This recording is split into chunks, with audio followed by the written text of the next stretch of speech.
சொன்னல அந்த கோல்டன் 20 அந்த மேல நேம் போட்டு உள்ளார நீங்க போலாம். இது ரோடு வந்து 40 அடி ரோடு. உள்ளார போய் என்ட்ரன்ஸ் ரோடு என்ன ரோடுங்க? 40 அடி ரோடு. மரங்கள் எல்லாம் சின்ன சின்ன மரங்களை வச்சு நல்ல பெரிய மரங்களா இருக்கு. தெரியுதா? பிக்சர் தெரியுதுல? Right, okay. இது நாங்க அப்பார்ட்மெண்ட். இதுல போட்டீங்க அப்பார்ட்மெண்ட். யார் போடுது? அப்ப இங்க இருக்குன்னு நினைக்கிறேன். நேத்து எல்லாம் இருக்கா? நேத்து எல்லாம் இல்ல. இந்த அப்பார்ட்மெண்ட் வாசல்ல தான் நம்ம சைட்டே ஓபன் பண்றோம்.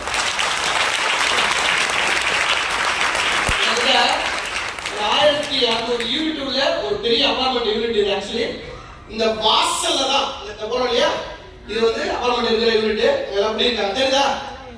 துணிக்காய் போடுறது தெரியுதா? துணிக்காய் போடுறதா அர்த்தம் கரெக்டா? நீ எங்க இருந்து எடுத்து போட கூடாதுன்னு சொல்றாங்க. துணிக்காய் போட்டுருக்காங்க, இங்க துணிக்காய் போட்டுருக்காங்க, போர்ஷன்ல அதை போட்டுருக்காங்களா? தெரியுதா? ரைட். சோ இது உள்ளார நீங்க வந்து இந்த ஸ்ட்ரெயிட்டா போயிட்டு ரைட்